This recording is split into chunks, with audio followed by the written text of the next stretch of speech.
it through a brother that you, oh my brother, you are going through times of difficulty. I know sometimes you feel all alone. Call me anytime when you feel all the way down. Oh, trials and temptations lie at every corner we turn. It's a بسم الله الرحمن الرحيم. الحمد لله رب العالمين وصلى الله وسلم وبارك على نبينا محمد وعلى آله وأصحابه أجمعين. In the name of Allah, the compassionate, the merciful, all praise is due to Allah, and may the peace and blessings of Allah be upon His Prophet Muhammad, his family and his followers all until the day of resurrection. Let me welcome every one of you to this episode, which I would say is the last episode that would come to you, at least during this period. Allah knows whether we'll continue this program, because I'm moving out of this place from Riyadh, and the arrangements will take place for rebroadcasting the program, for telecasting the program from another location in the new country that I'm moving in. So that would take some time, and for some reason it's not ready. That's why I would like to apologize for every one of you, because I've built some relationship, good, kind relationship with our great and beautiful viewers. Thank you so much for keeping in touch with me, to your advisor. Let me start today, because I want to answer every question that I have, every email that was sent to me, and of course I am willing and ready to receive all your calls tonight, inshallah, and respond to every inquiry or comment you may have. Let me start with emails first, because normally I start with a piece of advice ahead of time, but this time I'm going to delay that until the end. If I have the time, I need to start concentrating on the emails. First, there's this question which says, a woman who has separated from her husband, not for divorce, for about 1 year, and then was informed about his death, so she started mourning for him 7 days. After his death, she went to pack her belongings out of the house, and she found a letter which he wrote about 6 months before his death. And the content of the letter was divorce. What is the position of this woman? Will she stop the mourning and not accept his inheritance, or what? That's basically what we are after. And then will she not accept the inheritance?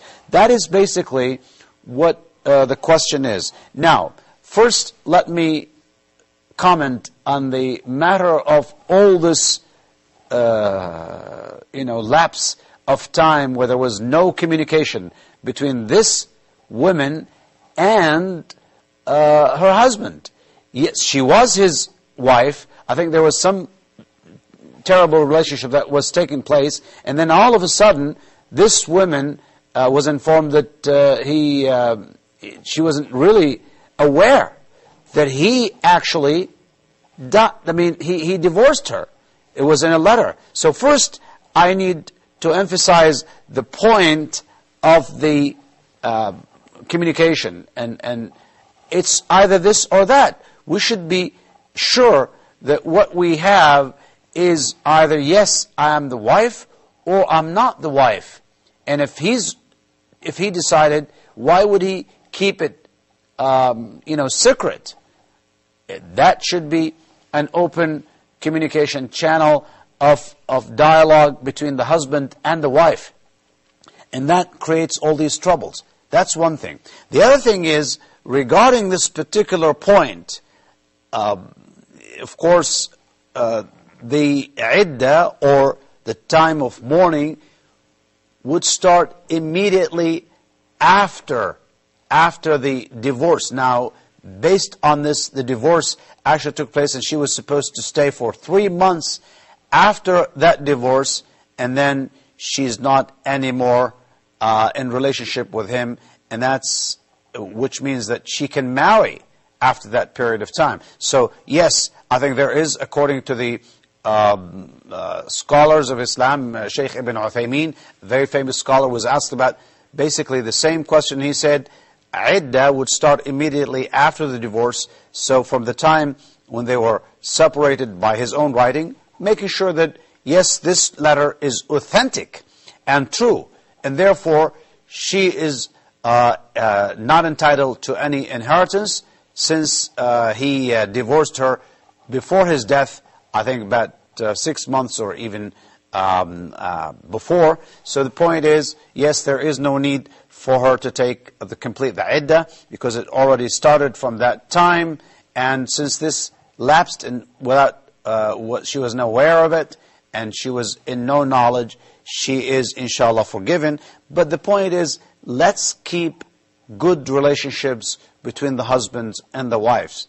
The point is, we don't want this miscommunication. We don't want this vague relationship where the woman doesn't know whether she is the wife or not. The husband doesn't know whether he's the husband or not. That should not be in a relationship. If there is a good relationship, let them continue. If not, let them stop this relationship. As Allah says, فَإِمْسَاكٌ بِمَعْرُوفٍ أَوْ تَسْرِيحٌ بِإِحْسَانٍ. Either we hold the relationship with goodness, with something that is as normal as possible, or we should release and stop this relationship with goodness.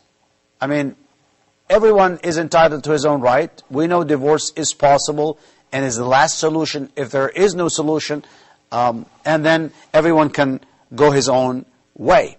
All right? So that is a point.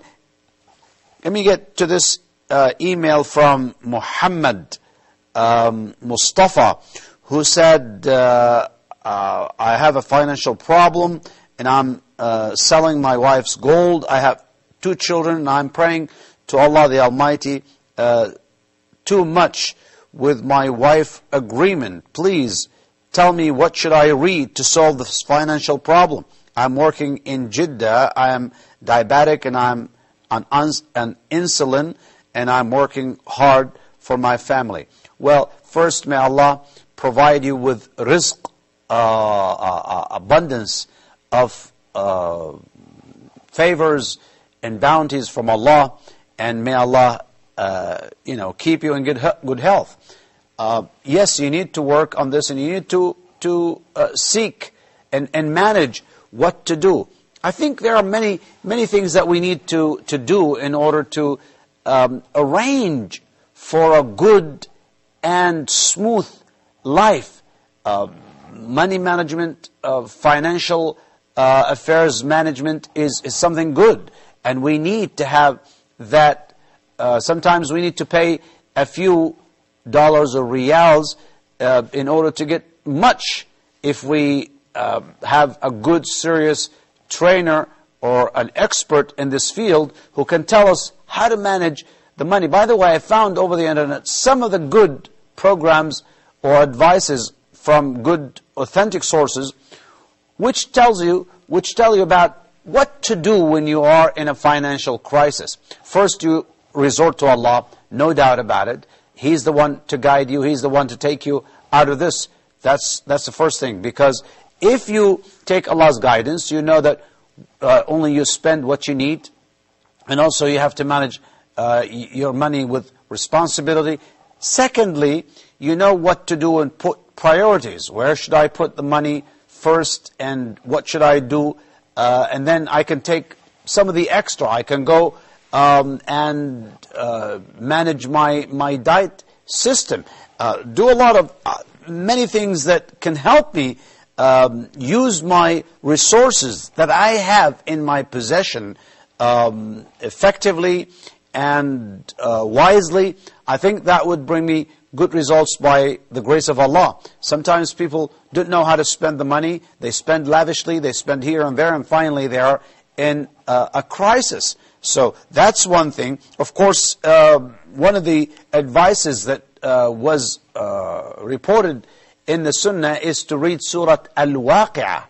Surah Al-Waqi'ah is helpful in this, because it reminds a person, if you read it from time to time or constantly, it will help you, inshallah, overcome poverty by the grace of Allah subhanahu wa ta'ala. But it should also go hand in hand with all the other things that we need to do, which is the management of our financial resources very wisely and carefully.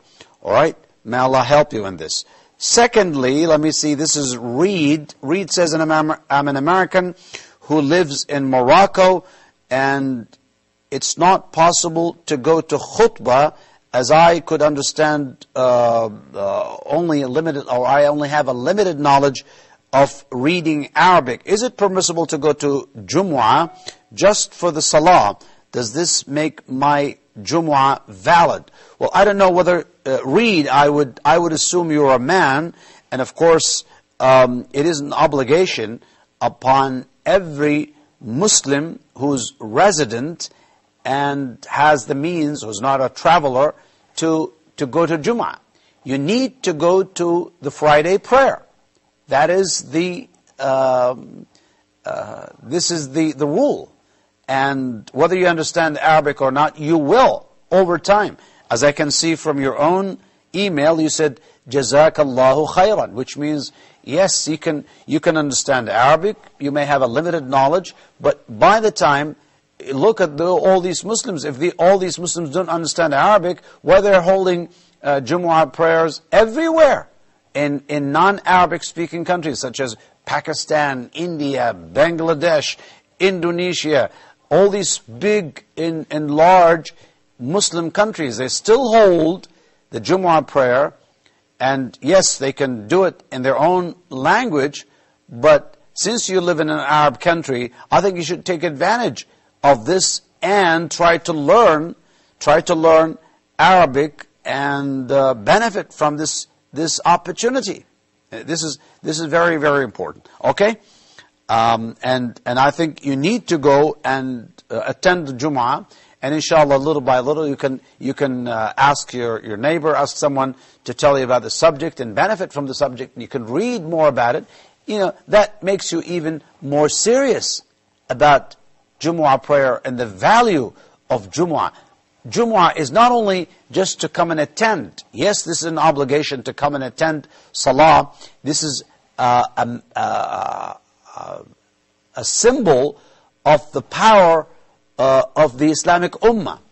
When you see Muslims all over coming to one large place, you feel more proud that you have so many in the big congregation. This is important.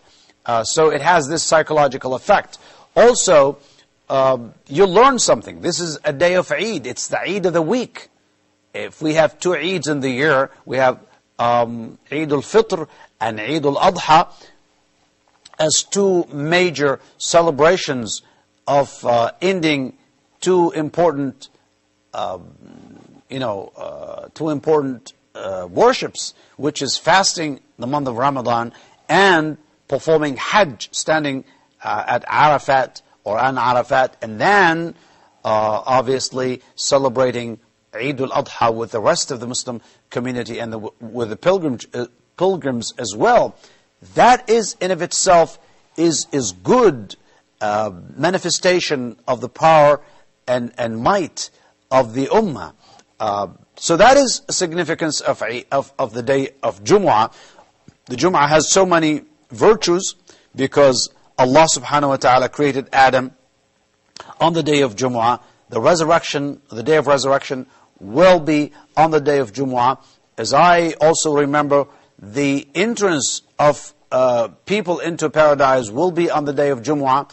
In Jumu'ah there is 1 hour in which anyone would ask Allah subhanahu wa ta'ala of anything, and He would be answered. And by the way, those who are having difficulties, financial problems, social problems, and so on, need to resort to Allah subhanahu wa ta'ala during the khutbah time, when the Imam goes on the pulpit until the khutbah is over, along with salah, or the last hour of the day before sunset, every Jumu'ah. That is a good time to raise your hands and to turn towards Allah subhanahu wa ta'ala for fulfilling your needs. All right. Jamshir, assalamu alaikum wa rahmatullah. Are you there? Jamshir or Jamshid, are you there? Two questions, brother. Assalamu alaikum. First question, hello?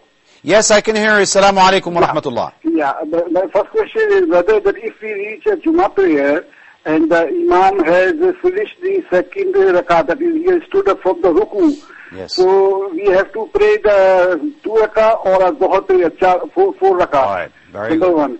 Okay. Number two is the hijab of a human person is from navel to knees. So he has to cover his knees or he has to leave his knees open. When you are praying, When you are praying, you have to close your knees. The hijab of a man is from navel to knees. So if he is wearing something which is above the knees, or it should be below the knees. Okay, all right. I'll answer that question. And one more question, small question. I have seen, so many people after finishing the Ahmad, they put their hand on the head and they recite some du'as. Is it sunnah? Okay, all right. Thank you. So 3 questions. Thank you so much, Jamshid. Let me answer these questions since they are related to Friday. First, he said, if a man catches the Jumu'ah prayer after the second ruku', if he misses the second ruku', and if he misses the ruku', he misses the whole rak'ah. In other words, he hasn't caught any of the Jumu'ah prayer, and therefore what he needs to do is to stand up, yes, join the imam, but stand up and pray 4 rak'ahs rather than 2, because you already missed Jumu'ah. You did not even catch 1 rak'ah. If you catch 1 rak'ah, yes, you can make up for the first missed one, and that becomes the second. So the second that you prayed with the imam becomes your first, and then you make up for the first one as your second, and therefore you'd be, having Jumu'ah prayer. But in this case, if you missed the second ruku', then you need to make it up in dhuhr. This is the... all right. Do I have another caller? Hanifa, assalamu alaikum. Alaikum assalam, Sheikh. Yes, Hanifa, how are you? Alhamdulillah, Koyes. Very good. Sheikh, I have a question about the names of the 8 gates of paradise. Yes? Can you enumerate the names of the 8 gates of paradise? The names of the... 8 gates of paradise. The 8 paradises, is that what you're saying? Gates? 8 gates?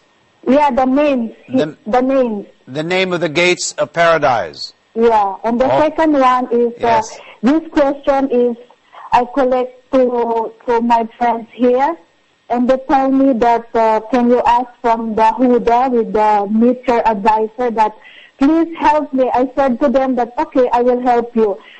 Their question is about treating the servants inside the house, and then they tell me that, why they treat us, our employers treat us bad or like that, not kindly. They read the hadith of Prophet Muhammad, peace be upon him, that in Islam the people should be treated kindly. Yes. So why we are suffering? I don't know, but I feel so sorry for their situation, Sheikh. So Okay. I think your program can help me to answer their question. Okay. So that is the number 2 question of mine. Very good. How to treat the human towards or to the human inside the house or like that. Like Maid, that you're talking about women as wives or maids? They are housekeepers or Housekeepers or house, okay. So All right. please enlighten this, Sheikh, because I have too much friends here. They're suffering a lot. Okay. So only that I can tell them I will meet our advisor from Huda. All right, very good, inshallah. And the third one is, it's not a question, but a simple words to my fellow human being inside or outside in this country, that we should be kind to everyone. We should be treat instead of unkindness to the other people, Right. we should be a role model. Of we course. should remember the characteristic of the mothers of the believers, like Okay. Thank you. Khadija and so on and so forth. Yes. So Okay. that's only Sheikh. Shukran, and shukran to the Huda TV. Thank you so much, sister. Let me go back to the answer for Brother Jamshid, who asked about the Jumu'ah, and he said, what about if a person prays in clothing and it's above the knee? Well, we know that the area that should be covered in the prayer for a man has to be at least from the navel to the knee. So the knee is basically included in there, and it should not go above the knee. At least we would say up, down to the knee, and it would be nice. But why do we need to wear shorts anyway? That's not the characteristic of a Muslim to wear shorts, because normally, yes, you can wear long or dresses or pants to the middle of your leg, but not to the up to the knee. It has to be maintained, and you should look for this as a Muslim. Don't imitate the non-believers, even in the summertime or the hot weather, and you say, well, I need to relax. Yeah, but you need, if you are in an Arab or Muslim country, you can wear the thawb, which is fine and light and can create some movement of air inside. You don't feel as hot as you are wearing pants.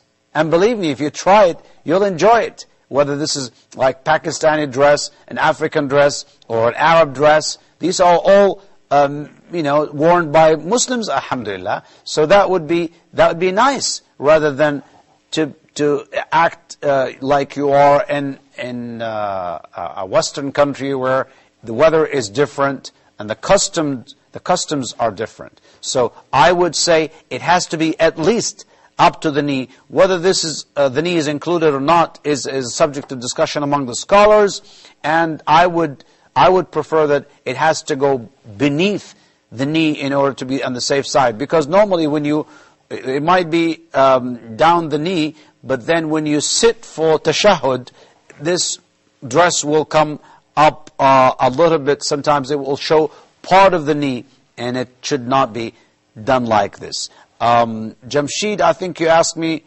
a third question, and I think I forgot. I'm sorry. I tried to remember, but if you could send me an email, I will get it, inshallah. All right, I'll get it. Let me answer the questions of our sister Hanifa, who first asked about the gates of heaven. We know that we have 8 gates in heaven, in paradise, alhamdulillah.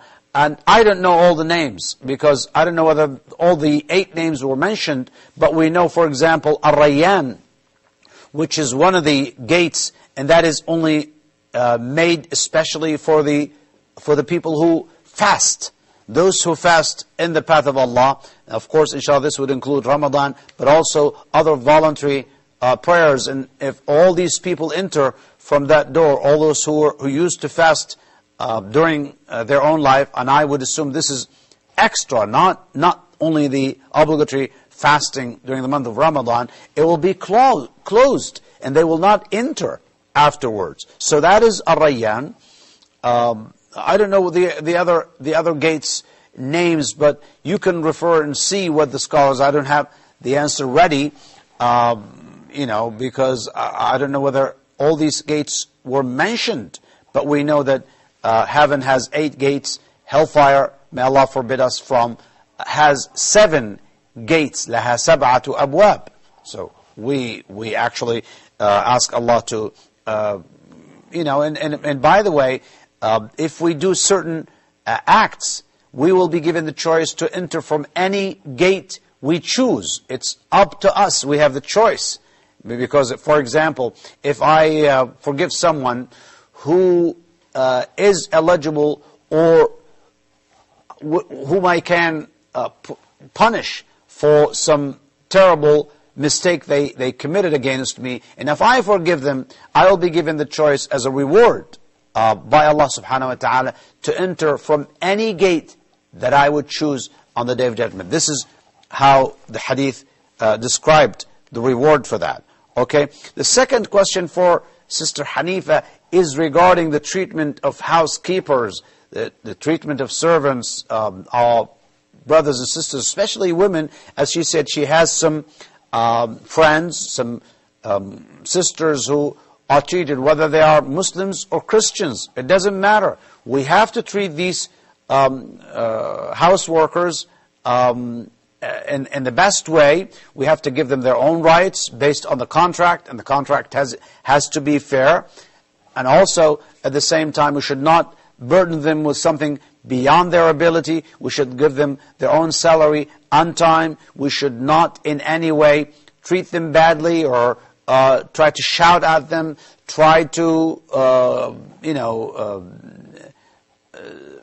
blame them for all this. But we should be forgiving. We know that they commit mistakes. They are just human beings. They commit mistakes, and we should forgive them so that we can build this relationship. They're still our brothers and sisters, even if they work for us. Like the Prophet ﷺ, who said, إِخْوَانُكُمْ خَوَلُكُمْ. So they are, those who work with you are your own brothers and sisters, and you should treat them as such. And if you eat something, you have to feed them from the same thing that you eat. If you wear something, you have to give them something to wear from the same thing that you're wearing, if that is what is stated in the contract. And it should be like this, because then they would feel very comfortable in that way. So the advice is always to be kind to workers. We should always give them some good. But I know this is, some people are used to that, and they boast about, we are rich, we have money, we don't want to treat our house workers or people who work for us. You think we are the masters, they are the slaves. This is in no way Islamic. The Islamic way is to treat people nicely, kindly, and of course, if they commit a mistake, we can advise them, we can ask them to correct it. But if we even forgive them, that'd even be better, and we would get a great reward from Allah subhanahu wa ta'ala for doing so. All right. Let me go to this email from Noura, who said, I have been a Muslim for a little over a year. Alhamdulillah, I have some question. I moved to Egypt a little over a year ago from America, and I forgot to pay my taxes. I started making the steps to pay them, but the IRS, that's the collection agency for taxes, says I think it's Internal Revenue Service, said that if you pay late, they will charge me interest fees. Is this riba? And if I plan to go to make Umrah, inshallah, do I need to have my debts paid? Well, first, why were you late in paying your own taxes? I mean, taxes is something that you need to pay, since this is the agreement that you accepted the citizenship of this particular country, and this is the system. Yes, I know it's not right for them to take it, but you're obliged. And in order to avoid such thing, you should not allow this to happen, unless it's out of your own hand, where there is a necessity for you to do this. So my advice to you is try to do it on time. Never have to do this again, where you leave it until later, and then you need to pay interest fees on that. Secondly, do you need to, can you make Umrah without your debts? Well, depending. Because, look, when I have a debt that is already due, okay, the time is due. All right, Sharif, salamu alaikum. I think we got him cut. I know it's difficult to get these calls from Nigeria, so I'm sorry about that disconnection. But let me say this: if you have a debt, it's either due or not due. If it's due, then obviously you have this right of a person against the right of Allah. Now, there is a general rule in Islam which is حق العباد مبني على حق الله مبني على المسامحة وحق العباد مبني على المشاحة. In other words, Allah's rights are based on forgiveness. So Allah will forgive you because He's kind, but people are not. People generally are greedy and they want their own rights, so you have to pay them. And Allah asks you to pay the rights of people, financial rights first, and then you can pay like zakah and so on and so forth. So in this regard, go ahead and pay your debt if it is due, and don't go to Umrah. If it's still not due and you have the money, you can go ahead, and it will not affect paying the debt in time. So go ahead and make the Umrah, and may Allah accept from you. This is Shireen who says, I would like to give... okay, thanks. Well, thank you. And she says, I would like to ask a major help from you. I don't know what is this. I think it's a personal thing, and I don't want to get into personal things because maybe I don't want to answer. It's some long issue regarding some advice regarding the children and so on, her own children. All right, I'll contact her by email, inshallah. This is Maryam who says, please, I want to ask some questions about something that has been confusing me, which is a friend of mine told me that she used to rub her private parts until she drives pleasure, and I don't feel this is good. So we argued as to whether it is permissible in Islam or not. Please, I want you to give us an Islamic ruling on this. Well, doing this masturbation either for men or women is prohibited. It's not allowed. And in some reports of sayings in the traditions, in the Islamic traditions, is that maybe you ask your own hand to give pregnancy, and of course it will not be possible. I mean, what a shame thing to do, maybe on the Day of Judgment. So a person, besides this as being a prohibited act, it will have a terrible psychological effect on a person because you keep on imagining yourself doing this with another person. So that is not allowed. It's going to be a great psychological struggle and burden upon the people who do it. So try not to do it. Go, you need to get away from all the provocative things, the sexual, arousal factors, things that, like pictures, movies. Of course, that is all prohibited, and it's not allowed in Islam to be involved in. So the advice here in this case, please protect yourself. Be always in the company of good Muslims around you, good people who don't lead you into this. And if you're a man, don't look into women's pictures or look at women who may create, because you keep these images in your own mind, and then you remember them later on. So you want to have that kind of relationship, which is not allowed. So we don't need to submit to all these, pressures on us. But if we avoid this, and by the way, if you remember this hadith, if you turn away your own vision from something, if you leave something for Allah's sake, Allah will compensate you with some sweetness in your heart that you will feel and enjoy so much. من ترك شيئا لله عوضه الله خيرا منه أو أبدله الله حلاوة يجدها في قلبه. So if you leave something for Allah's sake, Allah will compensate you with something that is better. So if you leave this and don't look at this, of course, the same thing happens to a woman. If a woman leaves looking at men with interest, of course, obviously Allah will give them something that they will enjoy inside their hearts. So, of course, we don't need to do this. We need to avoid such a thing. Okay?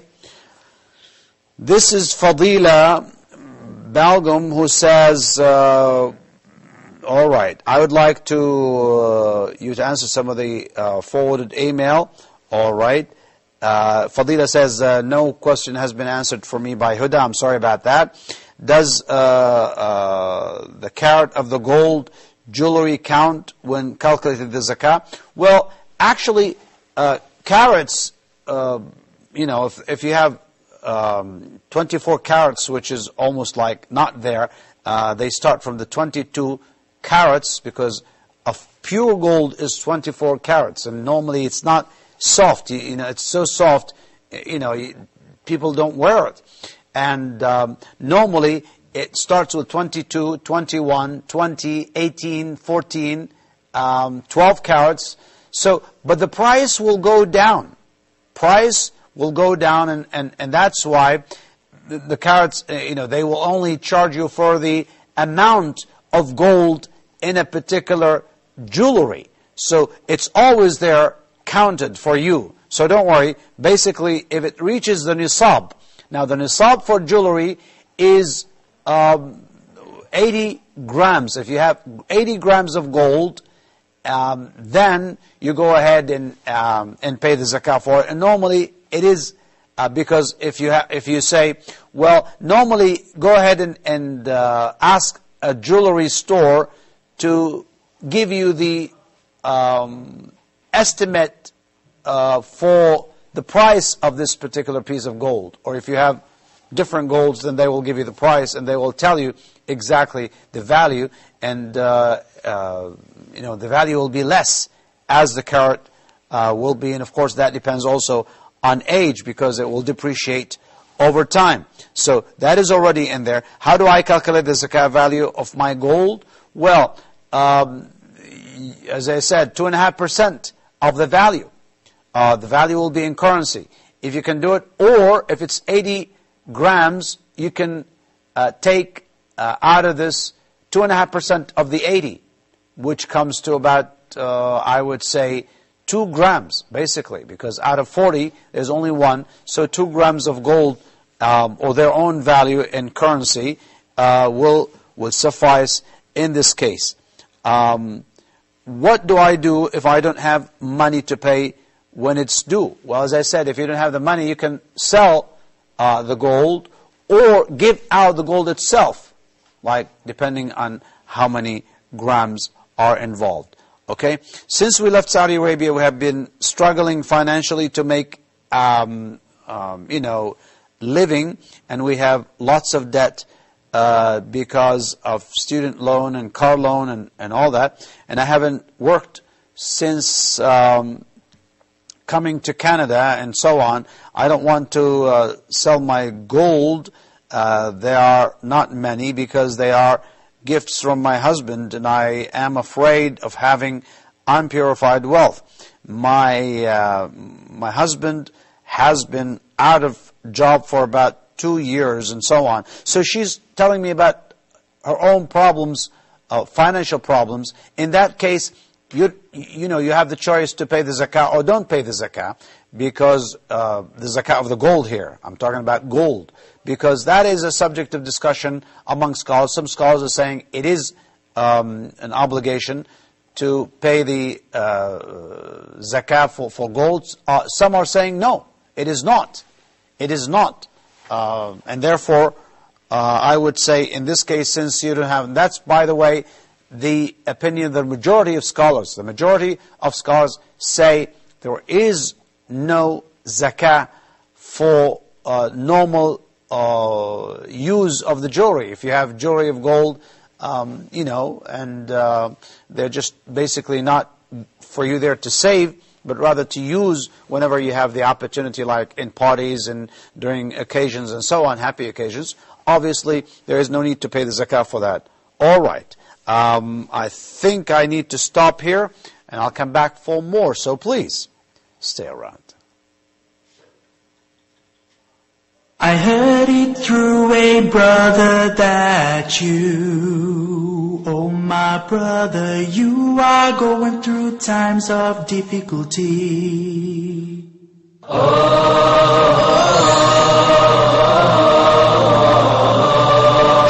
subhanahu wa ta'ala choose whom He wills subhanahu wa ta'ala for His mercy, for His messengership, for the revelation to be revealed. This is not for the human beings to make that decision. If a person would turn to Allah subhanahu wa ta'ala sincerely, truthfully, asking for forgiveness, Allah subhanahu wa ta'ala promised to forgive. We have as Muslims a duty, and that is to recite the book of Allah, to ponder over the verses, the words of Allah subhanahu wa ta'ala, and to act according to the Quran. The mercy of Allah subhanahu wa ta'ala encompasses everything, but who would this mercy will be for? And the Prophet ﷺ was sent to all mankind. So the ummah, or the people of the Prophet ﷺ, are all mankind since the time of the Prophet ﷺ till the day of judgment. Why waste our life without getting to know every verse in the Quran, what Allah subhanahu wa ta'ala wants from us?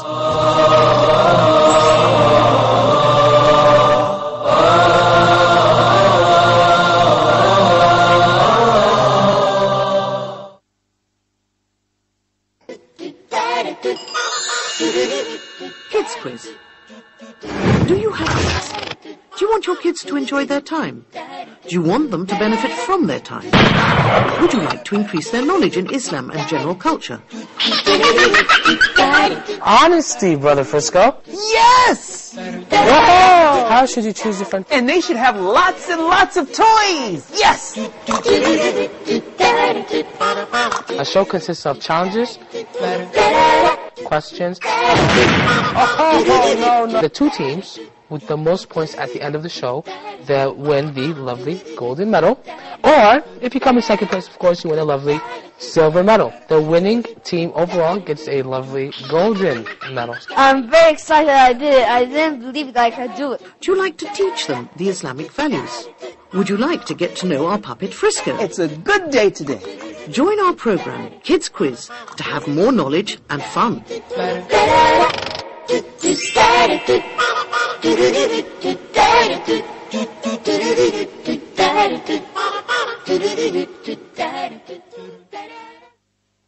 I heard it through a brother that you, oh my brother, you are going through times of difficulty.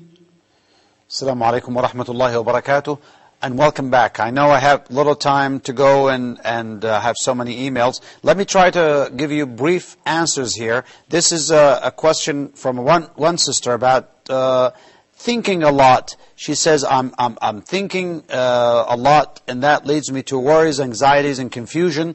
And thoughts are nonsense. I find it hard to stop thinking. And so on. This distracts me and distracts me from my own worship.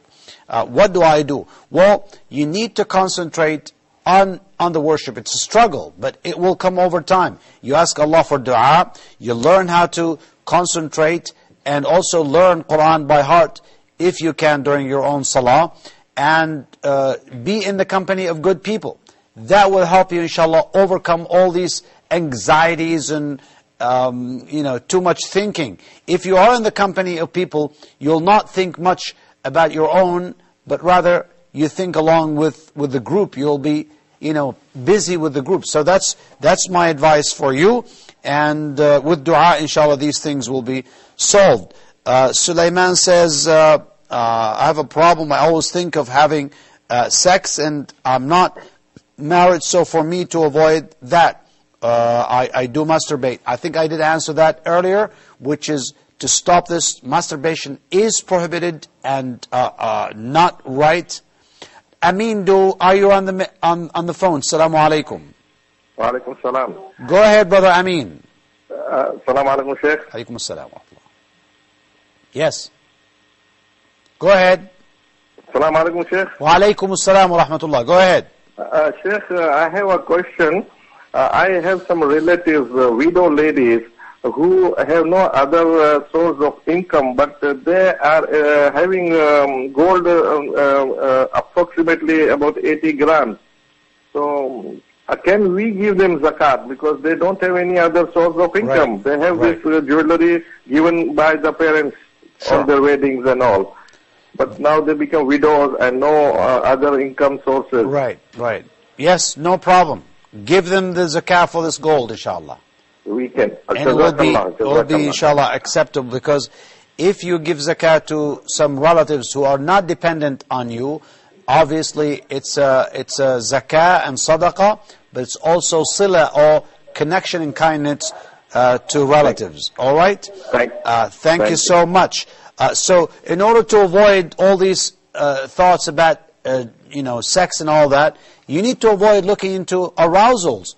Don't look at pictures. Don't look at women, my brother. That will help you, inshallah, overcome this problem. This is a sister who says, please can you explain how and when do you perform dua? What is the best and proper way? Well, first, in dua, you need to take your food from a halal source in order to be answered for your prayer. Secondly, don't ask something that is against Allah, or something that is not possible, or such as, oh Allah, make me the king of the world. That's not going to happen. So don't ask a dua like this. Okay. Thirdly, you need to not be this is transgression in dua. Thirdly, you need to make it for Allah's sake, subhanahu wa ta'ala. Be very sincere. Ask Allah for good things in this life as well as the hereafter. If you're on wudu, it would be better. Direct your face towards the qibla, that even is better. Raise your hands. All these are parts of the etiquettes of making dua. Sharif, are you there? I'm here. I'm there. Assalamu alaikum. Go ahead, brother. I'm here. Assalamu alaikum. Wa alaikum assalam wa rahmatullah. Wa rahmatullah wa barakatuh. Yeah, Sheikh, my question is that I want to know, is it halal? Yes. Is it halal a Muslim to kill a Muslim, his brother Muslim, because of maybe different aqidah or something of that nature? Some who can put even a bomb to kill a Muslim brother just because of different of aqidah. Is that halal in Islam? Is it jihad? Okay. All right. Thank you so much, brother. Okay. Well, this is actually, this question raises some bigger questions about the conflicts that may happen here and there. But it's not right for a Muslim to kill another Muslim, even if he's different, if he has a different aqidah, or even a non-Muslim. Because obviously a Muslim has a different faith than a Muslim, and therefore it's not in the hands of a Muslim to do that. It's only in the hands of the authorities, of the government, of the people, after they hear this in the court, and if there's a discussion, and there's a reason. By the way, the difference, being a different in faith doesn't allow a person to kill another person. I mean, if being a non-Muslim is not a way to allow this blood of that person, because he's non-Muslim, to be killed. It's only when he's an enemy, if he's a traitor, or if he's someone who has committed a crime and he has to be tried in a legal court under the Sharia by an authority, meaning a government, and then they could issue a verdict in this, or a decision, or a ruling, and then this could be executed by these authorities, but not in our hands. We should not take the law into our hands. This is wrong, and this is one of the terrible mistakes that some Muslims commit on their own, because they want to establish the Sharia on their own, by their own way. This is not right, and it's not acceptable. I'm sorry, I have many other emails. I think I have 1, 2, 3, 4, and 5. I'm sorry I could not answer them today because of the time, but inshallah, somehow in the future, I may answer some of these by email, inshallah. I hope I do, because I'm moving to another country, and that's why this program will stop for the time being until we see if we can restart this again. Thank you so much for all of you. Thank you for Huda TV, for all the people who are working with me, have been working in Riyadh for a long period of time to get this program to you. May Allah subhanahu wa ta'ala keep us on the straight path until we meet at some other time and from another location. I leave you with Allah's care and protection. Wassalamu alaikum wa rahmatullahi wa barakatuh. I heard it through a brother that you, oh my brother, you are going through times of difficulty. I know sometimes you feel all alone. Call me anytime when you feel all the way down. Oh, trials and temptations lie at every corner we turn. It's a test from Allah to see if we succeed or not. My brother, it's a trial that you're going through. So don't be afraid, Allah's there for you. So hold on, Allah's there for you, hold on. He's listening to you, hold on.